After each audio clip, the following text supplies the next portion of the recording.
Good evening and welcome to NTD UK News. I'm Stuart Lees. Here's tonight's top story. With only 3 days left, the Prime Minister returns to COP26 to press negotiators after the release of a draft official decision.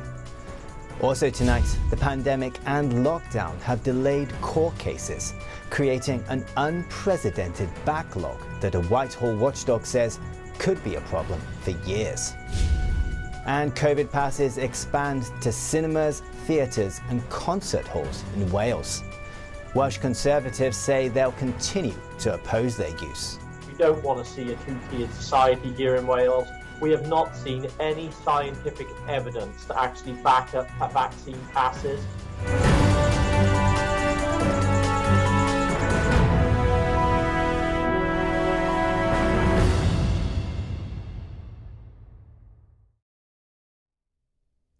The UN Climate Summit in Glasgow has only 3 days to go, but there's still lots to do. None of the 3 main UN goals have been achieved. The UK published a draft political decision for countries to negotiate. Prime Minister Boris Johnson has returned to the conference, hoping to press negotiators to turn promises into action. NTD's El Rhodes has the story. Prime Minister Boris Johnson returned to Glasgow on Wednesday for the COP26 climate conference. Johnson, along with UN Secretary-General Antonio Guterres, is meeting with government officials, negotiators and civil society groups in an attempt to inject momentum into the talks. It comes as the UK released a draft political decision for the conference, urging countries to strengthen their national climate plans by the end of 2022. The president of the climate talks said there's still a lot to do. And frankly, on some vital issues, there is still too far between us. And so these next few days, we are absolutely going to need to see a change in gear. Like you, I have greatly enjoyed my time in Glasgow so far, but I'm sure that we all share a desire to finish on Friday, having agreed an ambitious outcome.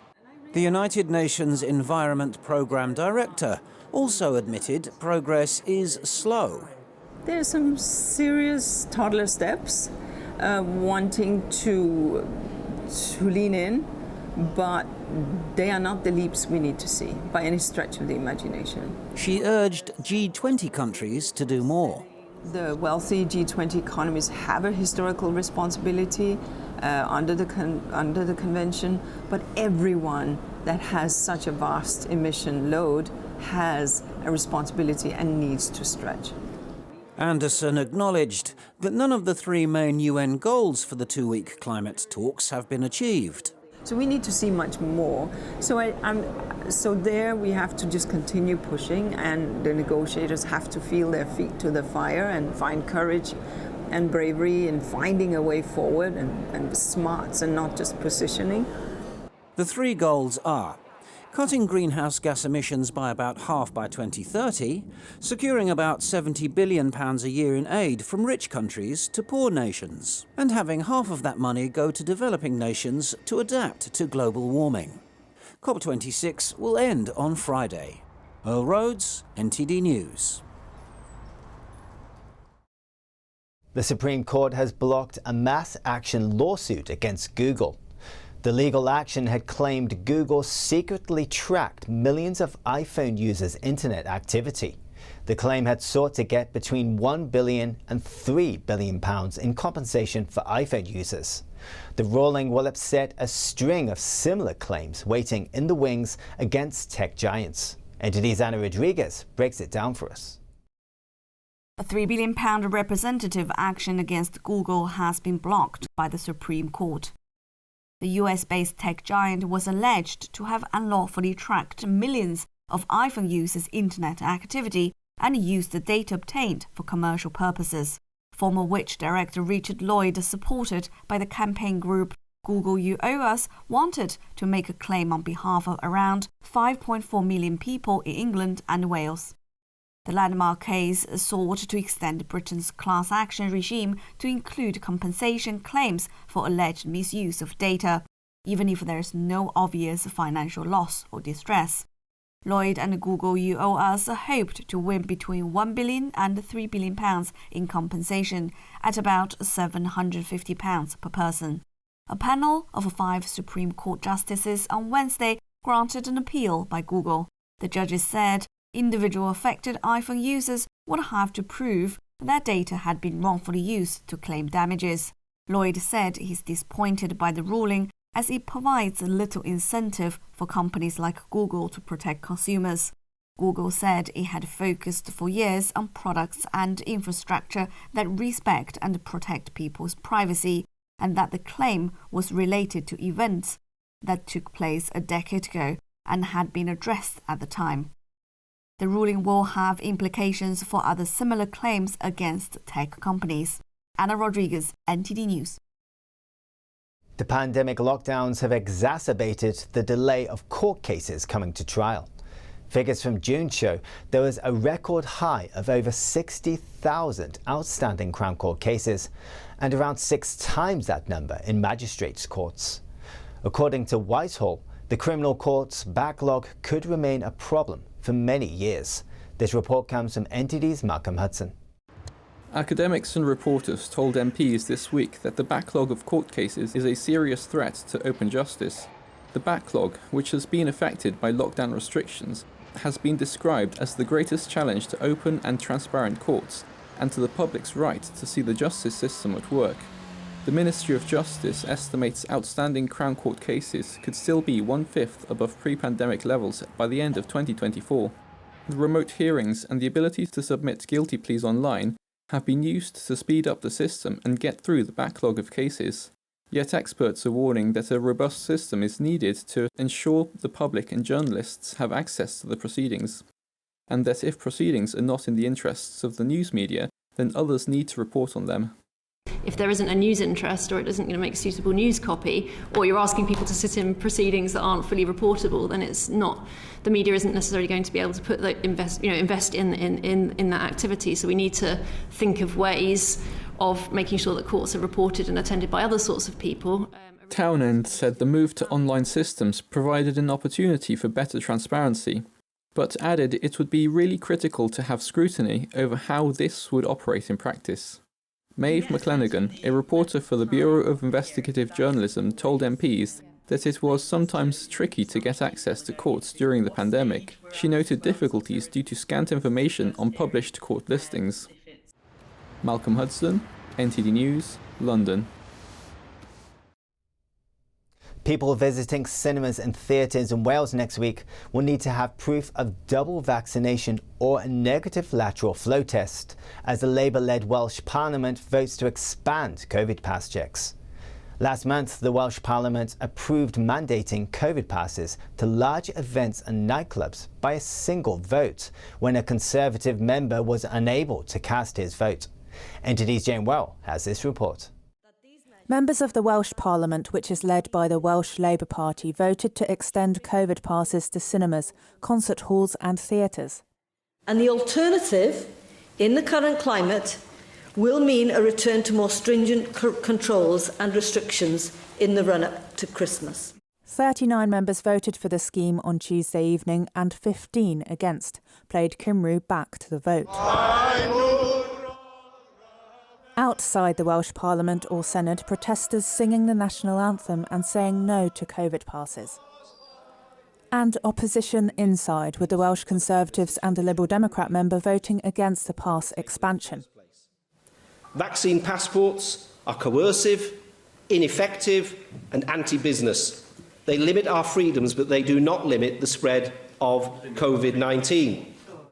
Earlier, Conservative member of Welsh Parliament James Evans told me his party will continue to oppose the scheme. What's your reaction to the Welsh Parliament passing this expansion of COVID check passes to concert halls and theatres?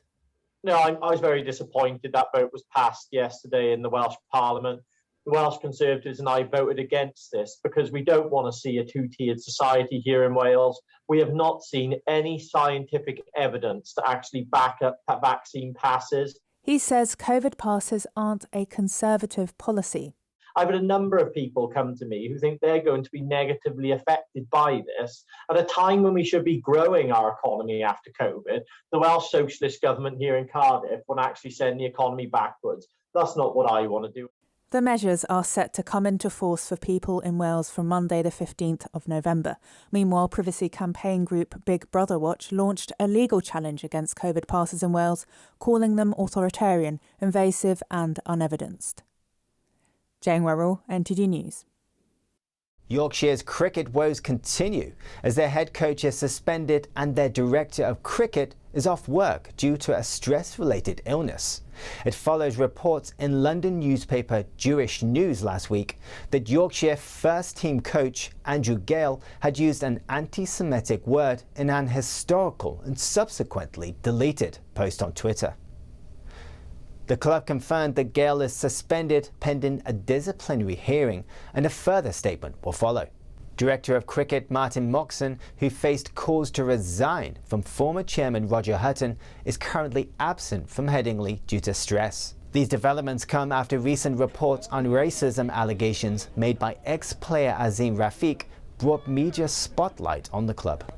Rafiq has repeatedly urged Moxon and many members of Yorkshire coaching staff to do the right thing and resign.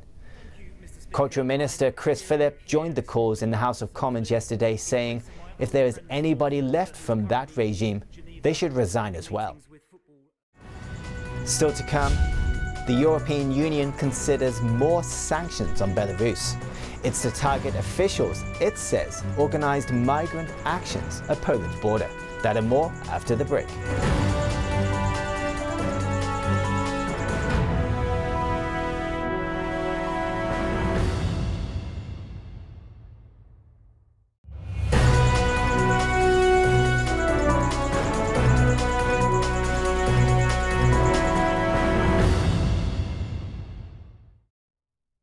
The European Union is close to imposing more sanctions on Belarus, with approval as early as next week, 3 EU diplomats have said.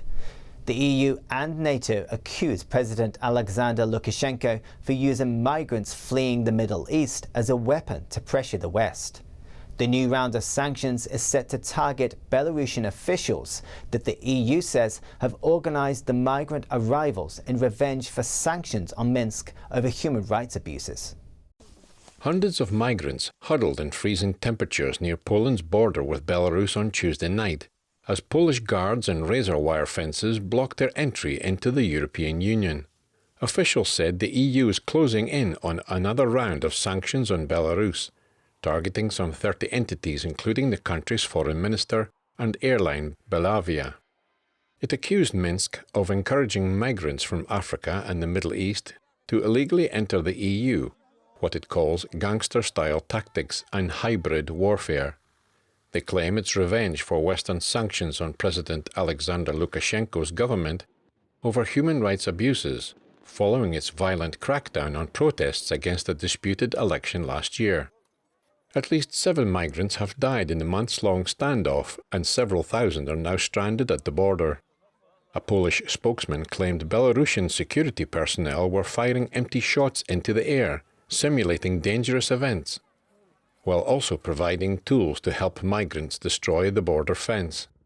Poland's border guard recorded over 600 illegal attempts to breach the frontier this week and detained over a dozen people, primarily Iraqis. Lithuania has also reported a surge in attempted migrant crossings and declared a state of emergency along its Belarus border. Lukashenko's government has denied engineering the migrant crisis and summoned Polish officials on Tuesday to protest what it calls unfounded allegations about its involvement. Meanwhile, Poland denies accusations by humanitarian groups that it is violating the international right to asylum by hustling migrants back into Belarus instead of accepting their applications for protection. Russia plans to reconcile its prized fossil fuel industry with the need to do something about climate change. And its vast forest land should serve as the key element in that effort. But some scientists and environmentalists question the Russian government's transparency on the numbers of how much carbon dioxide Russia's trees can actually absorb. NTD's Joy Duguid has more on this. Russia's president didn't show up at the COP26 climate summit, but he sent a large delegation and delivered a message on trees. By aiming to build a carbon-neutral economy by no later than 2060, Russia is relying, among other things, on the unique resource of the forest ecosystems available to us. Russia has more forest than any other nation, so it wants to make use of it to reach net zero. And the Russian island of Sakhalin, north of Japan, has become the testing ground. More than 2/3 of the island is forested. With the Kremlin's blessing, authorities there have set an ambitious goal of making the island Russia's largest carbon neutral by 2025. The idea is that tree growth will absorb as much carbon dioxide as the island's 500,000 residents and businesses produce.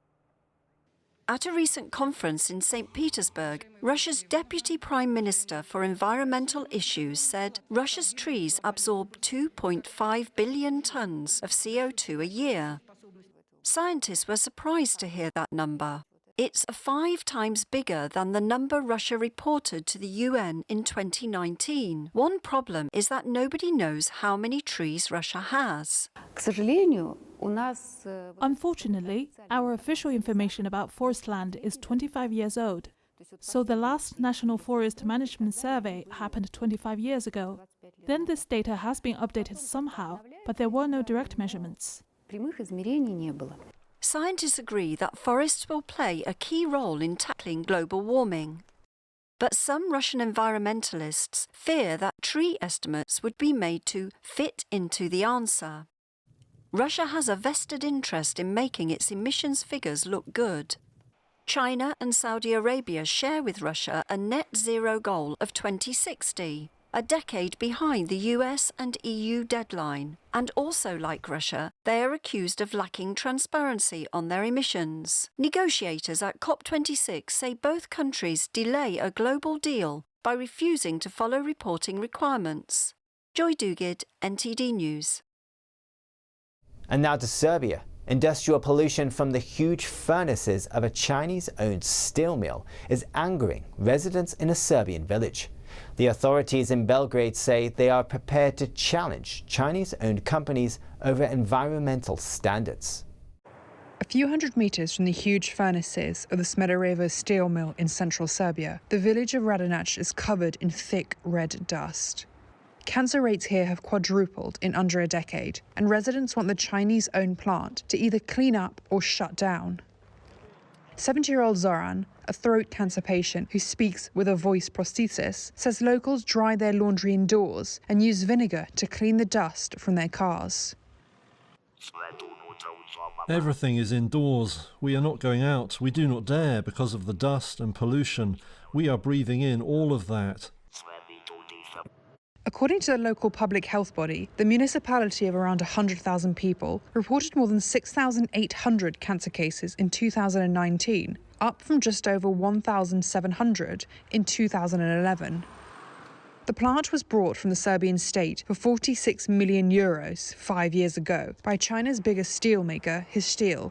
The company rejects claims cancer rates are directly associated to the plant and say they have invested 300 million euros into technology and pollution reduction since the purchase. Yet activists contend the steel mill is an example of Chinese-owned industrial firms ignoring pollution standards. Campaigner Nikola Kristic says analysis of the red dust showed a high concentration of heavy metals.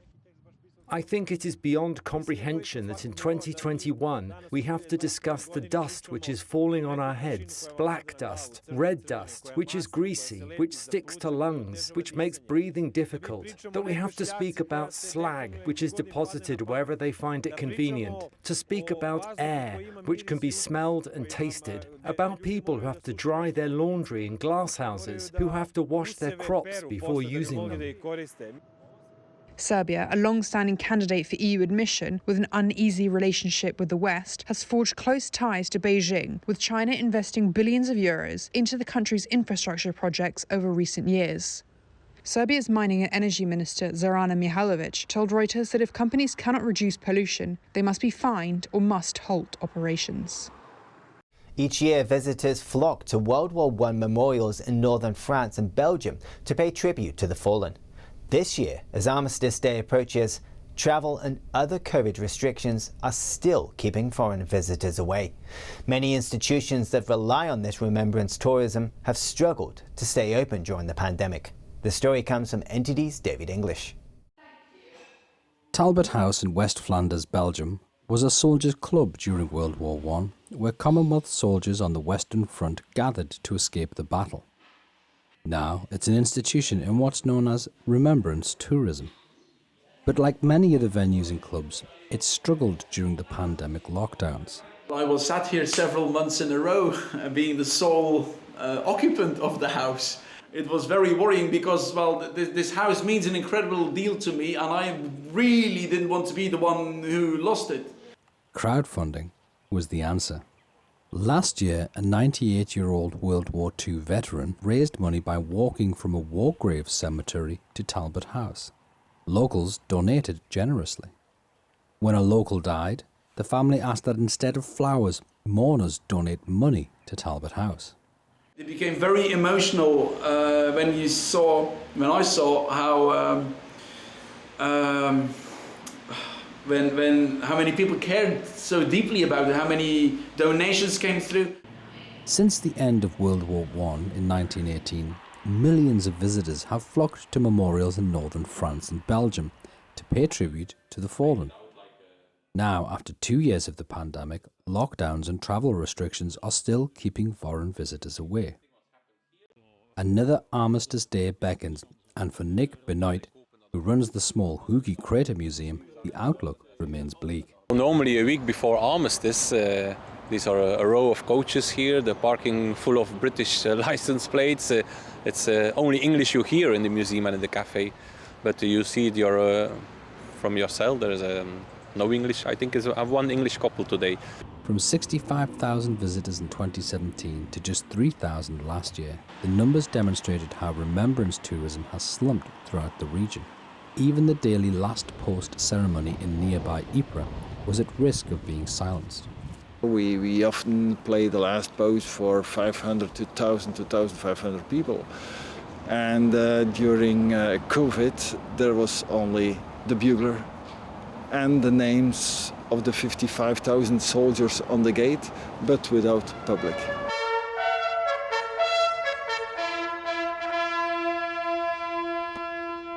On Armistice Day, on Thursday, there should be the full complement of 6 buglers again, backed up by a piper, a choir, a band, several hundred invitees and poppy promenade walkers, along with the Belgian Prime Minister. David English, NTD News. And finally, a specialist art fair dedicated to the fine arts from antiquity to modern times has returned to the Louvre. For a few days, artifacts and masterpieces not usually exhibited for the public are on display. NTD's France correspondent David Vivez brings us more from Paris. These astounding masterpieces are rarely seen by the public. Many of them spend their lives behind a lock or inside the homes of the world's wealthiest people, and they travel from one owner to another across the globe. The Fine Arts Fair at the Carrousel du Louvre in Paris is one of rare occasions to see them. Most of the exhibitors focuses on collecting art pieces from a specific period of time, so each stand has its very own display. Hello, Mr. Perrin. Hello. Good morning. So where does those objects come from?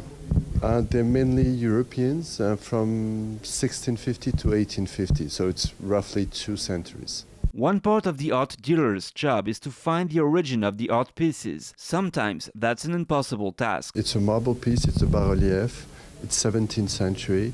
The subject is St. Catherine that is carried by the angels to Mount Sinai.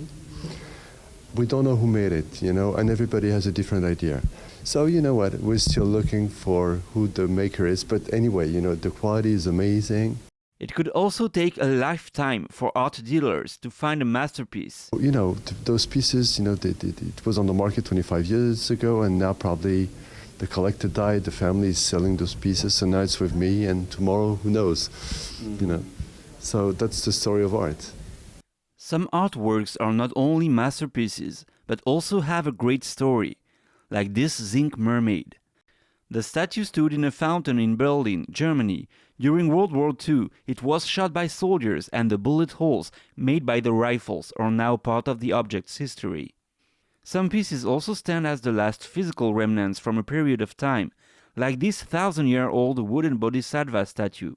Less than 5 of these remain in the world today, according to its owner. This is Bodhisattva Guanyin. She chose not to become a Buddha and instead to guide people to nirvana. This is from the 12th century, so there are very, very few statues like these remaining. She is in a position called the royal resting. The statue was in a temple. Monks brought it to a cave in the mountains because there was a persecution going on, and it was found there maybe centuries later. Some of the world's top collectors were at the venue, such as John Herring, who came from New York to see the show. And so for me, the art profession of being a dealer is not just buying and selling and things like that. Every time I come in contact with an object, it is an emotional experience. It might be hard to decide which artifact is the best one at the fair, but Herrings has his idea.